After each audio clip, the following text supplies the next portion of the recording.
Hello everyone, I am Anjali Priya और आज हम पढ़ेंगे एक बहुत ही important topic of CVS that is physiological anatomy of heart. हम 11-12 से पढ़ते आ रहे हैं कि हार्ट है, 4 चैम्बर्स हैं, 2 एट्रिया, 2 वेंट्रिकुलर्स, बाइकस्पिड वाल्व होंगे, ट्राइकस्पिड वाल्व होंगे, सेमिलिनर वाल्व्स होंगे। तो ये सब बहुत बेसिक चीज़ है जो सबको लगभग आता है, और नहीं भी आता तो वो बुक से देख के ईजिली पढ़ सकते हैं। एक बहुत ही इम्पॉर्टेंट टॉपिक जो कि एग्ज़ाम में भी अक्सर पूछा जाता है that is the nodal tissue और the pacemaker tissue of heart. इस पे अक्सर शॉर्ट नोट्स आते हैं, तो आज हम इसे ब्रीफ में पढ़ेंगे और जानेंगे कि ये होता क्या है। So the topic is pacemaker tissue of heart. हमें पता है हार्ट के पास ऑटोरिदमिसिटी प्रॉपर्टी होती है, दैट इज़ वो अपना एक्शन पोटेंशियल खुद जनरेट करते हैं और उसे कंडक्ट कराते हैं। और यही काम किसका है? तो उन नोडल टिश्यू का। तो ये नोडल टिश्यू या पेसमेकर टिश्यू कुछ और नहीं है, वो स्पेशल टिश्यू हैं जो कि इस एक्शन पोटेंशियल को जनरेट करते हैं और पूरे हार्ट में कंडक्ट कराते हैं। तो अगर हम डेफिनेशन की बात करें तो we can write it as there are certain tissue in the heart that are concerned with initiation that is generation of impulse and propagation that is conduction of heart beat called pacemaker tissue. वैसे tissue जो कि action potential का initiation कर रहे हैं और साथ ही साथ उसका प्रोपेगेशन भी कर रहे हैं, उसे हम पेसमेकर टिश्यू कहते हैं। And we still have a brief idea कि ये 4 टाइप्स के होते हैं: SA node, AV node, bundle of His and Purkinje fibres.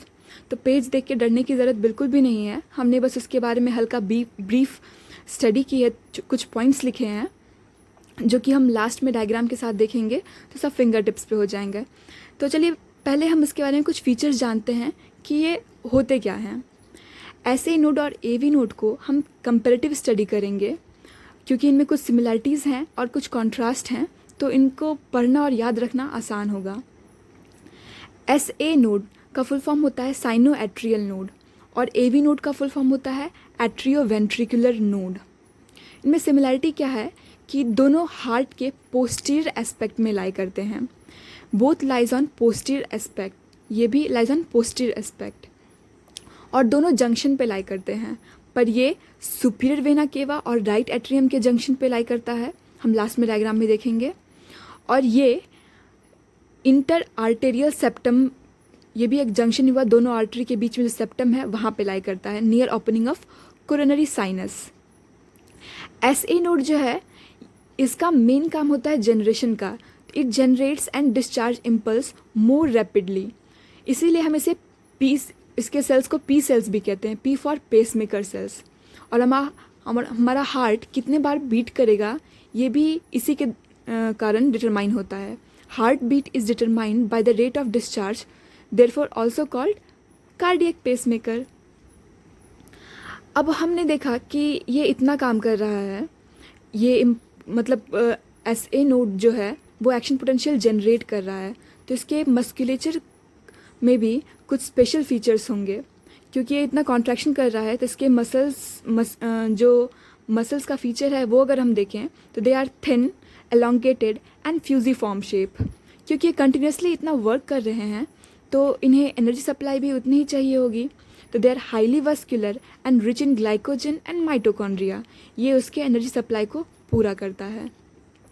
AV node के स्ट्रक्चर की बात करें तो it is same as SA node, जैसा हम लोगों ने यहाँ पढ़ा यहाँ भी वैसा ही रिपीट होगा। अब बात करते हैं innervation, that is nerve supply. तो यहाँ पे एक इंटरेस्टिंग बात आता है कि हमें पता है हमारा हार्ट जो है वो मोस्टली बॉडी के लेफ़्ट साइड में लाई करता है, पर ये भी पता है कि वो स्लाइटली राइट में टिल्ट होता है। एक स्लाइट पोर्शन हमारे हार्ट का राइट साइड में टिल्ट होता है, तो ये SA नोड जो है वो उसी राइट साइड में है। तो since it develops from structure on right side of a embryo, therefore it is innervated by right vagus nerve. साथ ही साथ it receives sympathetic nerve fibre of right side from cervical sympathetic ganglia via cardiac nerve. दोनों nerves जो हैं वो right side से आ रहे हैं, right vagus nerve and right side from cervical sympathetic ganglia via cardiac nerve. अगर हम AV नोड की इनर्वेशन की बात करें तो ये जो है बॉडी के लेफ्ट साइड में लाई करता है। Since it is a left sided structure of embryo, therefore it is innervated by left vagus nerve. इसलिए हमने इसे साथ पढ़ा कि कुछ सिमिलैरिटीज़ हैं और कुछ कॉन्ट्रास्ट है। तो एस ए नोड जो है वो सुपीरियर वेना केवा और राइट एट्रियम के जंक्शन पे मिलता है, और ए वी नोड जो है वो दोनों एट्रिया के जंक्शन पे मिलता है पोस्टीरियर एस्पेक्ट में। अब एस ए नोड से ए वी नोड तक ये कंडक्शन हुआ कैसे? ऐसे हवा में उड़ के तो इम्पल्स आने ही जाएगा। तो एक क्वेश्चन अराइज होता है हमारे पास, how cardiac impulse generated at S A node reaches A V node? तो इसका सिंपल सा आंसर है via internodal pathway. Internodal pathway means दो नोड के बीच में पाथवे। इसका डेफिनेशन का बात करें तो ये कुछ एट्रिया के स्पेशलाइज मसल्स हैं जो कि फैन वाइज कलेक्ट होते हैं और ज्वाइन होते हैं। तो we can write it as modified atrial muscles fibers from region of coronary sinus collect fan wise and unite with AV node. They are called internodal pathway and they are arranged into 3 bundle, anterior, middle and posterior. अगर हम diagram देखें तो suppose ये हमारा SA node है और ये हमारा AV नोड है, तो SA नोड से AV नोड के पे 3 इंटरनोडल पाथवे होता है, anterior, middle and posterior. So now the next one is bundle of His, also called AV bundle. AV node के बाद further originate होता है वहीं से हमारा bundle of His. तो it originates from AV node and it run forward, upward and comes anteriorly to interventricular septum. हमने ये क्यों लिखा कि it run upward and forward and comes anteriorly? क्योंकि हमने पढ़ा था कि एवी नोड जो है वो हार्ट के पोस्टीरियर एस्पेक्ट में लाई करता है और बंडल ऑफ हिस जो है ये एंटीरियरली. तो पीछे से आगे आने के लिए it runs upward, forward and comes anteriorly to interventricular septum. अब ये इंटरवेंट्रिकुलर सेप्टम में फर्दर नीचे रन करेगा और वहाँ जाके राइट और लेफ्ट ब्रांच में डिवाइड हो जाएगा. It run below and gate divided into right and left branch. Heart का लेफ्ट वेंट्रिकल जो होता है उसका मेन काम होता है पंपिंग का, एंड सबसे ज़्यादा कॉन्ट्रैक्शन की ज़रूरत भी उसे ही होती है, तो उसको सप्लाई भी उतना ज़्यादा होना चाहिए.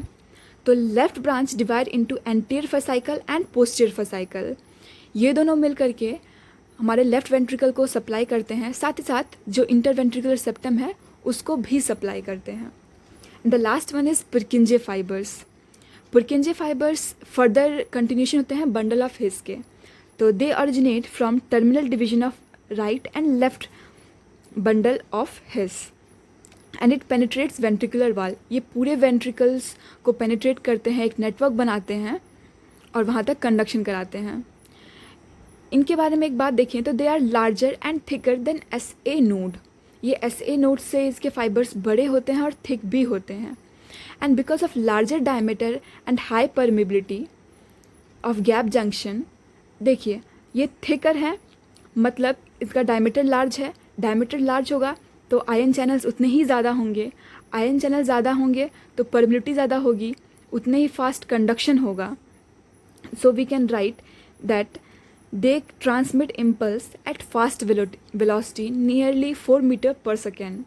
Since because of this property, it allows immediate transmission of cardiac impulse throughout ventricular system.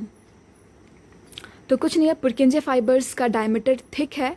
Diameter thick है इसके कारण ज़्यादा आयन चैनल्स हैं. ज़्यादा आयन चैनल्स हैं तो ज़्यादा आयंस जल्दी डिफ्यूज़ करेंगे, और जितना फास्ट डिफ्यूजन होगा आयंस का उतना जल्दी ट्रांसमिशन होगा इम्पल्स का. तो पुरकिंजे फाइबर्स जो होते हैं वो इमीडिएट ट्रांसमिशन करते हैं कार्डियक इम्पल्स का पूरे वेंट्रिकुलर सिस्टम में. अब हम इसी बात को डायग्राम के थ्रू देखेंगे. तो चलिए हम लोगों ने अभी जो पढ़ा उसे ही डायग्राम से देखने की कोशिश करते हैं. हम लोगों ने सबसे पढ़ा एस ए नोड के बारे में. S A node lies at the junction of superior vena cava with the right atrium. This is S A node. And the A V node lies at inter arterial septum. ये poster aspect में हमें left atrium नहीं दिखता है आगे से, ये हमारा राइट एट्रियम है, लेफ्ट एट्रियम पीछे से है, और ये पोस्टीरियर एस्पेक्ट में है, हम बस डायग्राम में देख रहे हैं. और हमने पढ़ा कि एस ए नोड से ए वी नोड के बीच का कंडक्शन के लिए होते हैं इंटरनोडल पाथवे. ये कुछ और नहीं बल्कि एट्रिया के कुछ स्पेशल मसल्स होते हैं जो कि मॉडिफाई होते हैं. They are anterior, middle and posterior internodal pathway. फिर ए वी नोड फर्दर वहाँ से ऑरिजिनेट होता है हमारा bundle of his. Bundle of his further interventricular septum में लाई करता है, वहाँ पे एक लेफ़्ट ब्रांच और एक राइट ब्रांच में डिवाइड होता है। लेफ़्ट ब्रांच को ज़्यादा सप्लाई करना होता है, इसीलिए वो एक एंटीरियर फसाइकल और एक पोस्टीरियर फसाइकल में फर्दर डिवाइड होता है, पर राइट ब्रांच वैसे ही रहता है। The last one is Purkinje fibres, minute fibres. ये जो हमें छोटे छोटे दिख रहे हैं, these are the Purkinje fibres. तो कुछ नहीं है, एग्ज़ाम में अगर हमें पेसमेकर टिश्यू ऑफ हार्ट के बारे में आता है तो हमें इन चारों को हल्का हल्का डिस्क्राइब कर देना है और डायग्राम बना देना है। आई होप सो आपको अच्छे समझ में आया होगा। अगर कुछ डाउट है then please ask, and thanks a lot for watching.